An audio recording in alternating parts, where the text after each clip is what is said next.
泰国前总理戴克辛本地一个月底这档放出来，拄好当着7月节泰王72岁生日，特写5万名表现较好的犯人也趁机会提早出来。伫10岁时阵，佮再参加伊的查某囝陪同丹接近总理的仪式。一路车就甲查某囝被东丹拥抱，穿白色的军装。泰国前总理戴克辛甲查某囝做伙行入去正党为泰党的总部，准备出席查某囝接受泰王吊书，出任泰国新总理的仪式。泰国国会16表决通过，由贝东丹出任新的总理。18贝东丹接受泰王的任命仪式了后，公开承诺会平等对待所有人民，而且专心替民众服务。I promise to serve everyone equally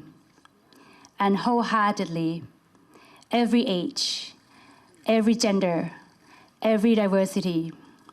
Together, let's turn any challenges into opportunities. 贝东丹表示，就职了后会处理包括经济改革、改善健保的政策，增强所谓基础建设，加强国家的软实力。上近9月底，得提出更加具体的政策。被贝丹党的父亲是有政坛不输鸟名号的戴克辛。今年74岁，戴克辛因为贪污罪，互判刑8档，佮因为健康的因素，互特赦减刑到1档。今年2月中旬，用身体不好的理由申请假释，得到批准了后，原本要服刑到8月底才当释放。经过7月，拄好拄到泰王外籍劳动讲庆祝72岁生日，特赦差不多5万名伫港界内底表现真好的犯人，其中就包括戴克辛，和戴克辛会当提早释放，参加细汉查某囝的总理任命仪式。另外，戴克辛伫2015年伫韩国接受访问的时阵，因为讲的话牵涉冒犯泰国君主，今年6月18号，泰国总检察长办公室起诉，再到举办听证会，伊穿黄色的鞋子来出席听证会。ไม่มีอะไรมั้ง